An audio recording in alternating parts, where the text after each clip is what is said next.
बहुत से शिक्षकों ने, शिक्षिकाओं ने और शिक्षक संगठनों ने जो हमारी ट्रांसफ़र नीति है, जो पॉलिसी हम लोगों ने लाया, काफ़ी सोच विचार के और उदार भी है, उसके संबंध में कुछ उनके मन में बातें थी, रिजर्वेशंस थे, तो उन पर सहानुभूतिपूर्वक विचार करते हुए माननीय मुख्यमंत्री जी से विचार विमर्श करके, पदाधिकारियों से विचार विमर्श करने के बाद, उनसे विचार विमर्श करके हम लोगों ने एक निर्णय लिया है कि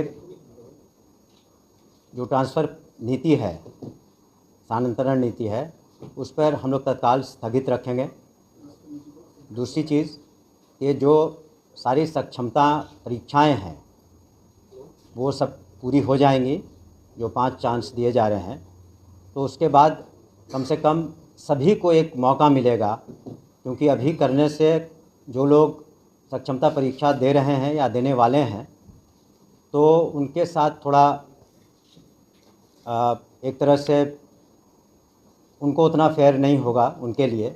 इसलिए हम लोगों ने सहानुभूतिपूर्वक सभी पहलुओं पर विचार करके सोचा है कि ये जो सक्षमताएं परीक्षाएं हो जाएंगी और जो नीति है उसमें आवश्यकता अनुसार हम लोग कुछ बदलाव भी कर सकते हैं, लेकिन जो प्रक्रिया है इम्तहान की वो चलेगी, सक्षमता परीक्षा की। दूसरे जो नियुक्ति हैं वो पूरे राज्य में 1,14,000 से ज़्यादा जो काउंसलिंग में बिल्कुल हर तरीके से सही पाए गए हैं, उनकी नियुक्ति भी कल होगी। लेकिन जो ट्रांसफ़र पॉलिसी है, तत्काल हम लोग उसको स्थगित रखे हुए हैं, उस पर पुनः विचार भी कर रहे हैं और आवश्यकता हुई तो हम लोग कुछ उसमें संशोधन भी करेंगे। लेकिन उसको, जैसा कि पूर्व में हमने कहा है कि माननीय मुख्यमंत्री ने भी उसको उदार रखने के निर्देश दिए हैं और हम लोग भी उसको उदार रखेंगे और सोच विचार करने के बाद वो लोग फिर उसमें जो लोग नियुक्त होंगे और सरकारी सेवक होंगे, वो लोग जहाँ पर हैं वहीं पर तत्काल रूप से अपना जॉइनिंग देंगे। उसके बाद एक साथ जो सभी शिक्षक अपना ऑप्शंस देंगे, जो हम लोग नया वेबसाइट, हम लोग जो नया उसमें तरीके से उसको फिर लाएंगे और हमें उम्मीद है कि उसके बाद पूर्णतः, अभी काफ़ी लोग संतुष्ट हैं लेकिन और अधिक लोग संतुष्ट होंगे। लेकिन जो लोग को मौका शुरू में नहीं मिलता क्योंकि अभी उनको सक्षमता परीक्षा देनी बाकी है, तो उनके साथ भी हम लोग फेयर रहेंगे। तो इन्हीं कारणों से तत्काल रूप से हम लोगों ने उस पर स्थगित करने का विचार किया है। देखिए, जहाँ तक हमें पता है, हमने कोर्ट के ऑर्डर को नहीं पढ़ा है, लेकिन मुझे बताया गया कि वो उसमें जो पिटिशनर्स थे उनको कुछ रिलीफ दी गई है, लेकिन पूरी तरह ट्रांसफ़र नीति पर या नियुक्ति पर इस तरह की कोई कोर्ट का आदेश नहीं है जो मुझे बताया गया। लेकिन पूर्णतः कोई रोक नहीं है किसी भी तरह की। उनको कुछ पिटिशनर्स को कुछ रिलीफ दिए गए हैं, तो उसको पढ़ के हम लोग जो कोर्ट का आदेश है, जो हम लोग को जवाब देना होगा, देंगे। लेकिन ये निर्णय तो हम लोगों ने कल से ही विचार किया था और सुबह ही इस पर हम लोगों ने निर्णय ले लिया था। सर, ये नीति नहीं बनेगी कि आपकी जो बनी हुई है इसमें कुछ चेंजेस होगा?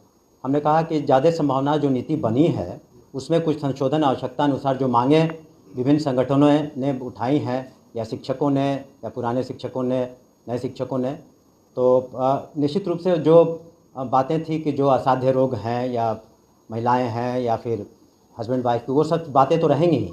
इसके अतिरिक्त भी अगर कोई आवश्यकता हुई, हम लोग समझते हैं कि पठन पाठन में और कितनी सहूलियत शिक्षकों को हो सके, तो वो हम लोग देंगे।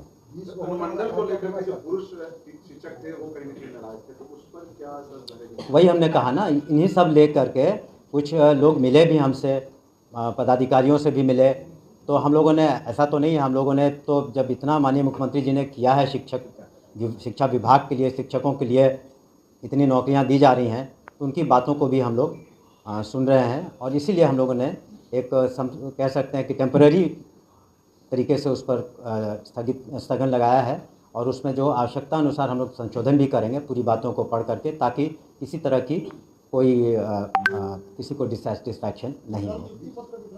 जी, कल होगा पूरे बिहार में। ये एक तो माननीय मुख्यमंत्री के कर कमलों द्वारा अधिवेशन भवन में होगा और दूसरा जिलों में होगा। मंत्री महोदय, अभी 2 दिन से आ रहा है कि अगला बार भी शिक्षक बहाली में पेपर लीक हुआ था, ईयर 2 में लीक हुआ था सर। अब देखिए जो एजेंसी, एक मिनट, जो एजेंसी इसको कर रही है, तो अगर किसी तरह की शिकायत मिलती है तो उसमें निश्चित रूप से उसमें इंक्वायरी होती है, और अगर कोई दोषी होता है तो कार्रवाई होती है। अगर कोई, जो जब भी पेपर लीक हुआ आनंद किशोर ही थे, आनंद किशोर पर कोई कार्रवाई आप लोग कर रहे हैं क्या? अगर इस तरह की, ऐसा तो नहीं है, जो रूल ऑफ लॉ है तो सभी के लिए बराबर है। अगर किसी तरह की कोई बात आती है तो सरकार तो कार्रवाई करती है, लेकिन अगर कोई प्रूफ हो कि इस तरह की बात है तो निश्चित रूप से अगर कोई शिकायत आती है तो उस पर गहन रूप से सरकार के द्वारा, एजेंसीज के द्वारा छानबीन होती है। सर ईओयू का सर जो चार्जशीट दायर हुआ है समाचार पत्र में आया, उसमें ये कहा गया है कि टीआरईटी में भी पेपर लीक हुआ है। देखिए, जब भी कोई जांच एजेंसी, इन्वेस्टिगेटिंग एजेंसी कुछ कार्रवाई करती है तो वो सर्टेन रिकमेंडेशंस भी कंसर्न डिपार्टमेंट को देती है। अगर कोई रिकमेंडेशन उनके द्वारा आता, क्योंकि इन्वेस्टिगेशन करना डिपार्टमेंट का काम नहीं है, उसके लिए स्पेशलाइज्ड एजेंसीज हैं। अगर उनके द्वारा कोई बातें लिखित में आती हैं तो डिपार्टमेंट उस पर कार्रवाई करती है। आपके विभाग में दिया हुआ है, सूचना आयोग से भी कंप्लेन हुआ कि गलत बहाली हुई है, और वीडियो भी वहाँ से रिपोर्ट किया जाना बात कि गलत बहाली हुई है। देखिए, जो अगर कहीं पर निश्चित रूप से उसका अध्ययन करके जो उचित कार्रवाई होगी, आपको भी इसके बारे में हम बता देंगे। ट्रांसफ़र नीति का जहाँ तक प्रश्न है, हमने कहा ना, चूँकि कई संस्थाओं ने और ऑर्गेनाइजेशंस ने कुछ अपने बातों को रखा और कहा कि जो ये नीति है इसमें कुछ और चेंजेस की आवश्यकता है, कुछ उसमें व्यवहारिक कठिनाइयाँ हैं, तो कुछ बातें उनकी सही लगी हम लोगों की, इसलिए हम लोग पुनः उनसे विचार करके और पुनः इसको और लाएंगे सभी के सामने, और ये निश्चित रूप से शिक्षकों के हित में होगा। तो 3-4 मंडल छोड़ना पड़ रहा है। नहीं, तो वो इसीलिए वो सब व्यवहारिक कठिनाइयाँ जो हमने कहा कि कई जिलों में एक ही अनुमंडल है, तो कुछ व्यवहारिक कठिनाइयाँ हैं, उन सबको हम लोग दूर करेंगे। वो जब ये हमने शुरू में ही कहा कि जब पांचों सक्षमता जो उनको चांस दिया जाएगा उसका रिज़ल्ट आ जाता है, क्योंकि अगर कुछ को आप मौका देते हैं, जो लोग जैसे कि कल नियुक्तियाँ होंगी तो कुछ तो शेष रह जाएंगे, तो उनका जो उनकी जो मांगे हैं हो सकता है कि वो उसमें ख़त्म हो जाए फर्स्ट लॉट के साथ। तो उनका कहना था कि बाकियों को भी मौका मिलना चाहिए उतना ही जितना पहली बार पास किए हैं, क्योंकि सभी तो एक ही तरह के सक्षमता टेस्ट पास कर रहे हैं, सभी नियोजित शिक्षक थे और अब विशिष्ट शिक्षक होंगे। ये सवाल है सर यहाँ पर कि यदि 5 बार सक्षमता परीक्षा हो जाती है, ऐसे शिक्षक नियोजित शिक्षक हैं वो फॉर्म नहीं भरते हैं, तो उनके साथ क्या कीजिएगा? देखिए, उसके लिए जिन लोगों ने इम्तहान दिया ही नहीं या देंगे नहीं, दो तरह की बात है। जो जांच पड़ताल में जिनके सर्टिफिकेट्स वगैरह सही नहीं पाएंगे तो उसमें विधि सम्मत कार्रवाई होगी।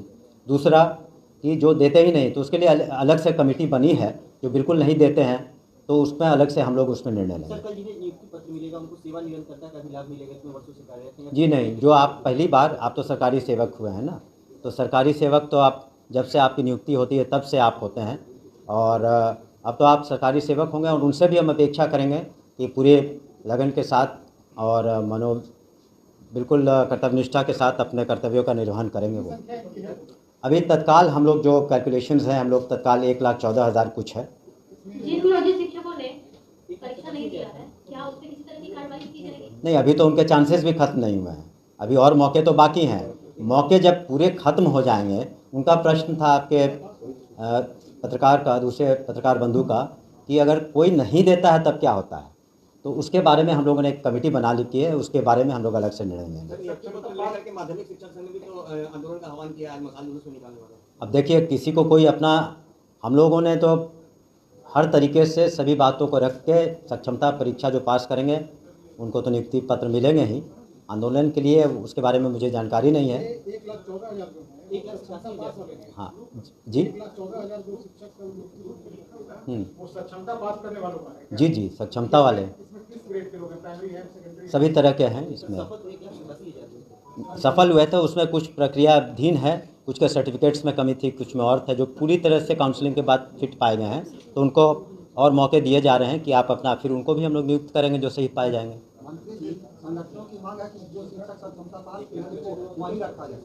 फिलहाल रहेंगे, लेकिन आगे चल के जो नीति बनेगी, जो उसमें जो संशोधन होगा, तो उसके अनुसार उनको, उसमें उनके अनुसार उनको आगे की कार्रवाई करनी पड़ेगी। जब आप गवर्नमेंट सर्वेंट हैं तो government rule regulations, government policy, transfer policy तो अधीन है आप। उनकी सीनियरिटी का क्या होगा? पहले जो 12 साल 11 साल काम कर चुके हैं, आप तो नए सिरे से ना नियुक्ति हो रही है, तो जहाँ तक इस पर हम लोग विचार करेंगे, लेकिन तत्काल इस पर नहीं, क्योंकि सभी को एक साथ मौका मिला है। तो जब आप गवर्नमेंट सर्वेंट बनते हैं तो उस दिन से ही काउंट होता है। थैंक यू, धन्यवाद।